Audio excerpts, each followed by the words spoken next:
सच के साथ। नमस्कार, सिटी वाराणसी लाइव में आप सभी का स्वागत है। मैं हूं अमित मिश्रा। आइए अब तक की खबरों पर डालते हैं एक नजर।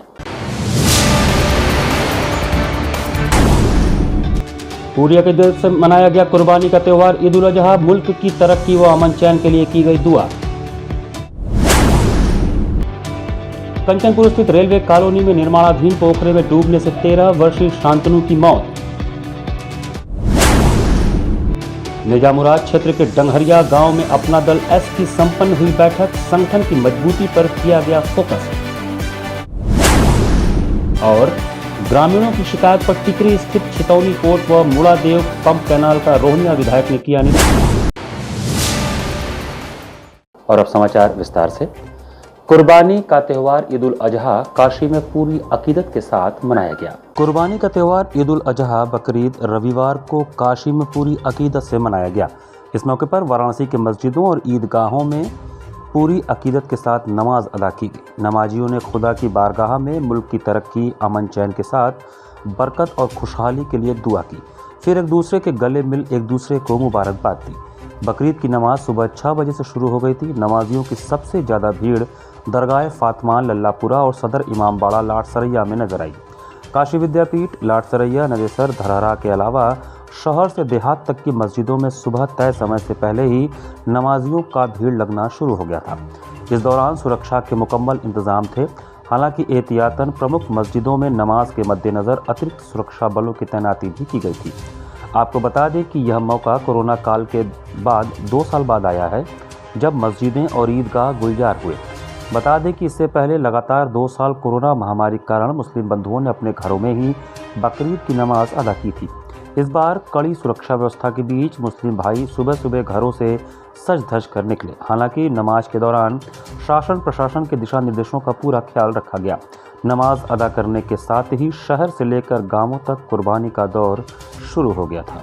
ये ईद की नमाज हमें अल्लाह रब ताला का जो कुर्ब बकरीद के लिए जो कुर्ब मिलता है, अपने जहाँ अल्लाह की बारगाह में हम सजदा रेज़ी करके कि जो कुछ अल्लाह ताला ने हमें नाम दिया उसकी खुशी में रब ताला की बारगाह में हम कुर्बानी पेश करते हैं। काशी कमिश्नरेट में अब तक जितने भी पर्व और त्यौहार संपन्न हुए हैं वो बहुत ही सकुशल और एक आदर्श वातावरण में संपन्न हुए हैं।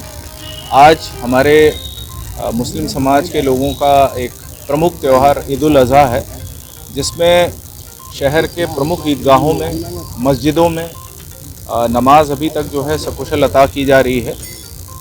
पुलिस ने काफ़ी अच्छे सुरक्षा के प्रबंध किए हैं। हम लोगों ने कई चक्र धर्मगुरुओं के साथ बैठकें की, उनका सहयोग हमें लगातार मिल रहा है। और आज भी ये जो कार्यक्रम है वो पूर्व की भांति जो काशी की एक परंपरा है कि यहाँ पर हिंदू और मुस्लिम त्यौहार दोनों में दोनों समाज के लोग एक दूसरे का सहयोग भी करते हैं और एक दूसरे को हर तरीके से सहायता भी प्रदान करते हैं। तो उसी गंगा जमुनी तहजीब के तहत आज ये त्यौहार जो है अभी तक सकुशल चल रहा है। कंचनपुर रेलवे कॉलोनी में निर्माणाधीन पोखरे में डूबने से 13 वर्षीय बालक शांतनु की मौत हो गई। मनवाड़ी क्षेत्र के बरेका चौक के अंतर्गत कंचनपुर स्थित रेलवे कॉलोनी में रविवार की सुबह निर्माणाधीन पोखरे में डूबने से शांतनु सिंह उर्फ शानू, जिसकी उम्र 13 वर्ष थी, उसकी मौत हो गई। कर्दमेश्वर नगर कॉलोनी निवासी सुयेश सिंह, जिनकी गुमटी मार्केट बरेका में बेकरी की दुकान है, वह परमहंस नगर कॉलोनी में मकान बनवाकर पत्नी रानी सिंह के साथ रहते हैं। रविवार की सुबह शांतनु सिंह अपने दोस्तों के साथ क्रिकेट खेलने के लिए आया था, तभी गेंद पोखरे के समीप चली गई। मृतक शांतनु गेंद लेने के लिए गया, तभी निर्माणाधीन पोखरे के समीप पैर फिसलने से वह पानी में चला गया। यह देखते ही बच्चों में हड़कंप मच गया। उन्होंने भागकर लोगों को सूचना दी। स्थानीय लोग किसी तरह शांतनु को बाहर निकालकर बरेका सेंट्रल हॉस्पिटल लाए, जहां डॉक्टरों की कोशिश के बावजूद शांतनु की मौत हो गई। यह सुनते ही हॉस्पिटल में परिजनों में कोहराम मच गया। विधायक सुनील पटेल ने छितौनी कोट व मुड़ादेव पंप कैनाल का निरीक्षण किया। विधायक सुनील पटेल क्षेत्रीय समस्याओं के प्रति काफी गंभीर हैं। उन्होंने ग्रामीणों की शिकायत पर टिकरी स्थित छितौनी कोट व मुड़ादेव पंप कैनाल का निरीक्षण किया। वहां तैनात कर्मियों से पंप कैनाल के बारे में जानकारी दी। उन्होंने हिदायत दी कि किसी भी सूरत में पंप कैनाल का संचालन बंद नहीं होना चाहिए। जो भी गड़बड़ी हो उसे तत्काल दुरुस्त कराकर पंप कैनाल का संचालन शुरू रखा जाए, ताकि सूख चुकी नहरें पानी से लबालब हो सकें। इस दौरान विधायक सिंचाई विभाग के चीफ, एक्सीएन, जेई, एई आदि को मौके पर बुलाकर वार्ता कर समस्या के निराकरण करने का ग्रामीणों को आश्वासन दिया। उन्होंने कहा कि क्षेत्रीय किसानों को सिंचाई के लिए पानी की कमी नहीं होने पाएगी। इसके लिए मेरी ओर से हर संभव प्रयास किए जा रहे हैं। विदित हो कि आए दिन विभिन्न खराबियों के चलते यह कैनाल बंद चलता था। इसके चलते पंप कैनाल से संबद्ध नहरें सूख रही थी। किसानों ने कई बार विभागीय अधिकारियों से शिकायत की, लेकिन किसी ने इस ओर ध्यान नहीं दिया। ऐसे में जब क्षेत्रीय विधायक सुनील पटेल को इसके बारे में पता चला तो तत्काल पंप कैनाल पर पहुंचे। इस मौके पर रोहनिया विधायक सुनील पटेल, आराजी लाइन ब्लॉक प्रमुख प्रतिनिधि डॉक्टर महेंद्र सिंह पटेल, अपना दल जिलाध्यक्ष नरेंद्र पटेल, प्रदेश उपाध्यक्ष सोनू सिंह, जोन अध्यक्ष आदर्श पटेल सहित विभागीय अधिकारी और कर्मचारी आदि लोग उपस्थित थे। नहर बार बार टूट जाने की समस्या थी, पंप भी खराब पड़े थे। तो ऐसी सूचना पाकर के माननीय विधायक रोहनिया ने माननीय अध्यक्ष डॉक्टर नरेंद्र पटेल के नेतृत्व में हम लोग के साथ उक्त स्थल का निरीक्षण करने के उद्देश्य से प्लान किया और उसमें चीफ को सूचना करते हुए सभी अधिकारियों को वहां पे तलब किया गया। तो वहां चीफ के सहित एक्सीएन, एई, जेई और स्थानीय जो ऑपरेटर हैं उनके सहित सभी कर्मचारी विभाग के भी वहां पे आए। तो हम लोगों ने चेतौनी कोट के अलावा जो बगल का एक और कैनाल डिवीजन हमारा संचालित है मुड़ादेव में, उसको भी माननीय विधायक और माननीय अध्यक्ष डॉक्टर नरेंद्र पटेल ने उसका निरीक्षण किया। मिर्जा मुराद के डंगहरिया गांव में अपना दल एस की मासिक बैठक संपन्न हुई। मिर्जा मुराद क्षेत्र के डंगहरिया गांव में सेवापुरी विधानसभा की मासिक बैठक संपन्न हुई। अपना दल एस की बैठक में संगठन की मजबूती, बल देने के साथ कार्यकर्ताओं को मजबूत बनाने की बात कही गई। बैठक में पार्टी के जिलाध्यक्ष नरेंद्र पटेल ने कहा कि कमेरा समाज जुझारू समाज है। उन्होंने कहा कि हमारी पार्टी का मुख्य उद्देश्य अपने कार्यकर्ताओं को मजबूत बनाना है।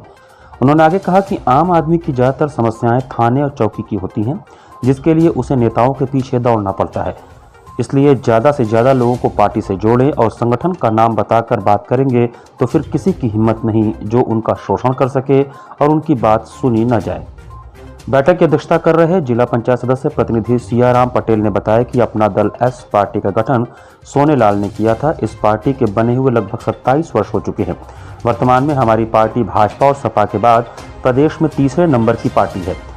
आप लोग इस पार्टी के प्रति विश्वास कायम रखते हैं और आस्था रखते हैं तो हमारी पार्टी जनपद और प्रदेश में आपके सुख दुख में साथ रहेंगे। आराजी लाइन ब्लॉक प्रमुख प्रतिनिधि डॉक्टर महेंद्र सिंह पटेल ने बताया कि अपना दल एस पार्टी प्रदेश में चुनाव परिणाम के बाद तीसरे नंबर की पार्टी बन गई है। प्रदेश सरकार में पार्टी के कार्यवाहक अध्यक्ष आशीष पटेल को मंत्री भी बनाया गया है। कार्यक्रम में जिलाध्यक्ष डॉक्टर नरेंद्र पटेल, आराजी लाइन ब्लॉक प्रमुख प्रतिनिधि डॉक्टर महेंद्र सिंह पटेल, जिला पंचायत सदस्य प्रतिनिधि सियाराम पटेल, पूर्व महामंत्री तहसीलदार राजा तालाब एडवोकेट नंद किशोर सिंह, जिला पंचायत सदस्य राजेंद्र प्रसाद, पूर्व प्रधान राजकुमार पटेल, प्रधान रूप नारायण पटेल, धर्मराज चंद्रमा सहित कई लोग मौजूद थे। माननीय राष्ट्रीय अध्यक्ष जी का निर्देश है कि संगठन को मजबूत करने के लिए, सशक्त बनाने के लिए हमें बूथ पर जाना चाहिए। आज मुख्य एजेंडा हम लोगों का ही रहा। हमारे महत्वपूर्ण पदाधिकारी यहाँ आज इकट्ठा हुए और यह तय किया गया कि हम लोग सेवापुरी विधानसभा के प्रत्येक गाँव में जाकर के प्रत्येक बूथ का गठन करेंगे और संगठन को सशक्त बनाएंगे। आगामी रणनीति आगे हम लोग 2024 के चुनाव के लिए हम लोगों का यह सोच है कि आगे जो लोकसभा का चुनाव हो उसमें जो प्रत्याशी आए उसमें हम चढ़ बढ़ करके भाग लें और अपना एक एक वोट देकर के उसको जिताने का काम करें। यहाँ पर वक्त चला छोटे से ब्रेक का। बने रहिए सिटी वाराणसी लाइव के साथ। वाराणसी लाइव, सच के साथ। PMC hospital, habitat for humanity. Doctor Sanjay Chaurasia और डॉक्टर श्वेता चौरसिया के दूरदर्शी सोच और सेवा भाव से पीएमसी हॉस्पिटल की शुरुआत हुई। 2008 से पीएमसी हॉस्पिटल ने लोगों को उत्कृष्ट चिकित्सा सुविधा प्रदान की है। पीएमसी हॉस्पिटल बनारस में उपलब्ध सर्वोत्तम हॉस्पिटल में से एक है। प्रसूति एवं स्त्री रोग विभाग, पीडियाट्रिक्स एवं नियोनेट्रोलॉजी, जनरल एवं लेप्रोस्कोपिक सर्जरी, अस्थि एवं जोड़ रोग, यूरोलॉजी एवं गैस्ट्रोलॉजी, मनोरोग विभाग, फिजियोथेरेपी जैसी कई सुविधा उपलब्ध है। पीएमसी हॉस्पिटल आपको डॉक्टर द्वारा नियमित ओपीडी की सुविधा देता है। इसके साथ ही आधुनिक गहन चिकित्सा इकाई आईसीयू, आईसीसीयू की सुविधा एक ही छत के नीचे आपको मिलती है। मैं doctor Sanjay Chaurasia, director PMC hospital Ravindrapuri Varanasi. PMC hospital NABH accredited एवं ISO तथा QCI द्वारा मान्यता प्राप्त 50 bed super multi speciality hospital है। पिछले 10 वर्षों से निर्धन परिवारों के लिए एक विशेष OPD की सुविधाएं प्रदान की गई हैं, जिसके माध्यम से स्त्री रोग विभाग एवं बाल रोग विभाग में 1 लाख से अधिक लाभार्थियों को OPD की निःशुल्क सेवाएं प्रदान की गई हैं। हमारा उद्देश्य है कि कम खर्च में उत्कृष्ट स्वास्थ्य सेवाएं आम जनमानस को सर्वसुलभ कराएं। PMC Hospital, Habitat for Humanity, Ravindapuri Extension, behind Durga Kund, Varanasi. Helpline number 0542 2310 or call 880896 0005 or 841 700 3104.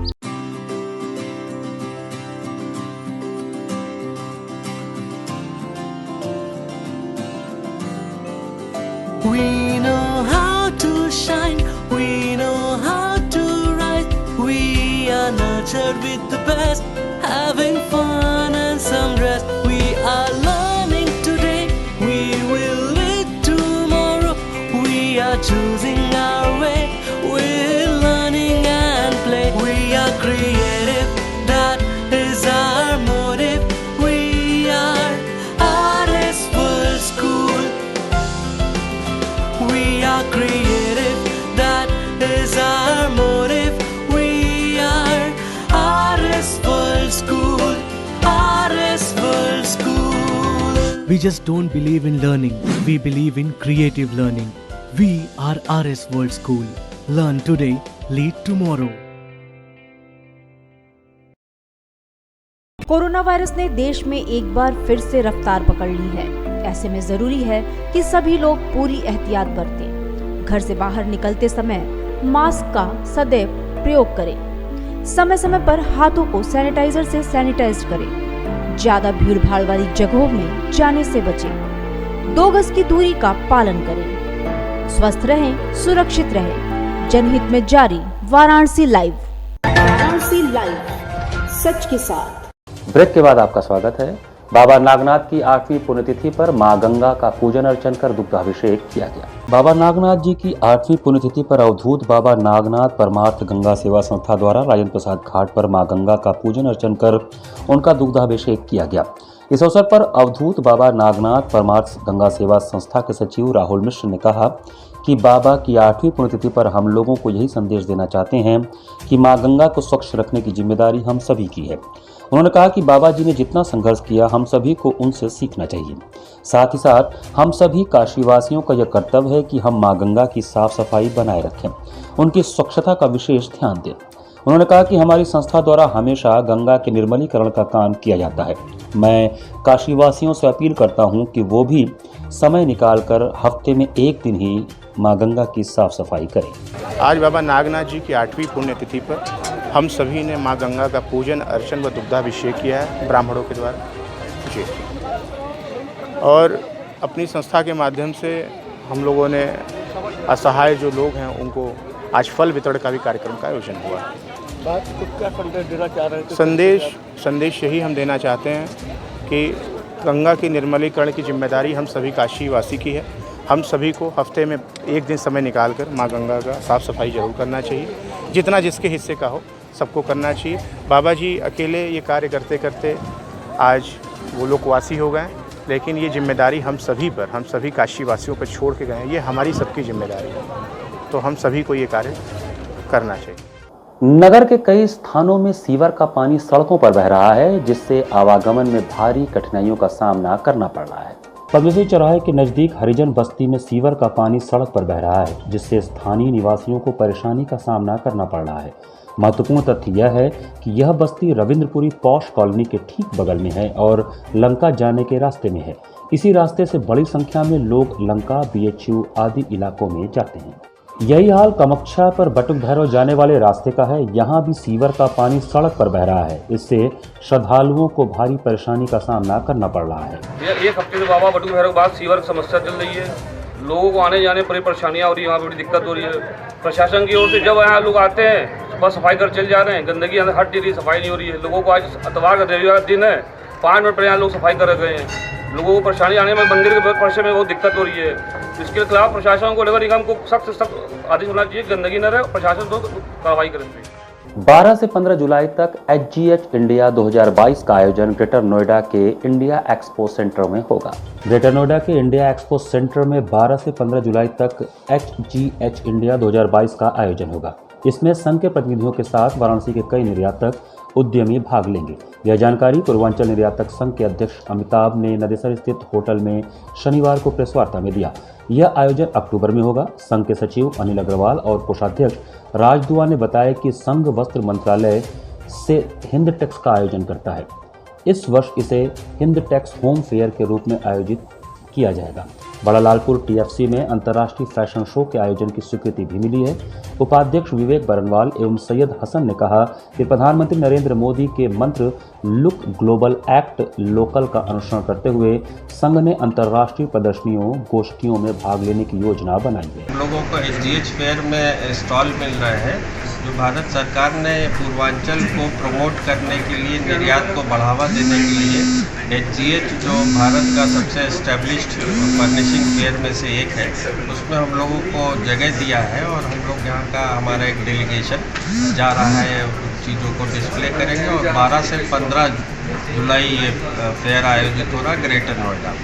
कहाँ से लोग रहेंगे इसमें? इसमें जो हम लोगों को सूचना मिली है 200 बायर विदेश से आ रहे हैं और पूरे इंडिया के जितने बड़े कॉर्पोरेट हाउसेज जो गिफ्ट से और यहाँ से रिलेटेड हैं, गिफ्ट से और फर्निशिंग से, वो सभी लोग इसमें सम्मिलित हैं। वाराणसी में भी इसके बाद होने वाला है इसका फेयर। वाराणसी में जो हम लोगों का होम फेयर है हिंटेक्स नाम से, वो हम लोग रिवर्स बायर सेलर मीट है, वो 7वां एडिशन इस बार हम लोग को स्वीकृत हुआ है और वो हम लोगों को फेयर सितंबर में होगा। उसी के साथ हम लोग एक अंतर्राष्ट्रीय स्तर का फैशन शो भी करने का प्रयास। साकेत नगर स्थित आशा क्लासेस ने अपना 10वां स्थापना दिवस मनाया। आशा क्लासेस ने अपना 10वां स्थापना दिवस मनाया। इस अवसर पर संस्था में पढ़ने वाले बच्चों को सम्मानित किया गया। इस कार्यक्रम के मुख्य अतिथि डॉक्टर भोला विश्वकर्मा BSA जिला समन्वयक थे। इस अवसर पर आशा क्लासेस के डायरेक्टर राहुल गुप्ता ने सभी बच्चों को पुरस्कार और पत्र देकर सम्मानित किया। कोचिंग के बच्चों ने कार्यक्रम में अपने द्वारा तैयार विभिन्न कार्यक्रमों की प्रस्तुति दी। इस अवसर पर इंटरनेशनल मैथमेटिक्स ओलंपियाड में 8वीं रैंक प्राप्त शौर्य सिंह और नेशनल साइंस ओलंपियाड में 3री रैंक प्राप्त वैशाली श्रीवास्तव को भी सम्मानित किया गया। हमारी संस्था फर्स्ट क्लास से क्लास 12 तक चल रही है और आज ही के दिन 10 साल होने पे आज के दिन ही हम लोग एक नया चीज़ शुरुआत करने जा रहे हैं। नीट IIT की ऑपरी फाउंडेशन की क्लासेस आज से हमारी शुरुआत हो रही हैं। अब हम लोग एकेडमिक से कंपटीशन की तैयारी शुरू करवा रहे हैं आज के दिन। और आइए अब देखते हैं लापता लोगों के बारे में जानकारी। यह फोटो है आदित्य पटवा की, जिसकी उम्र 17 वर्ष है। इसकी लंबाई 5 फुट और रंग सांवला है। इसके पिता का नाम बसंत लाल है और इसका पता है K 54/48 B दारानगर वाराणसी, थाना जैतपुरा वाराणसी। ये दिनांक 22/5/2022 प्रातः 6 बजे क्रिकेट खेलने के लिए DAV मैदान पर गया था और वहां से अब तक वापस नहीं आया है। इसने ग्रे टी-शर्ट व काला पैंट पहन रखा है। जो व्यक्ति इन्हें कहीं देखेगा वह तुरंत अपने करीबी पुलिस स्टेशन में सूचित करने की कृपा करे। मोबाइल नंबर है 8874206058 और दूसरा नंबर है 9554973066। इसी के साथ सिटी वाराणसी लाइव का यह संस्करण में समाप्त करते हैं। मुझे दीजिए आज्ञा। नमस्कार।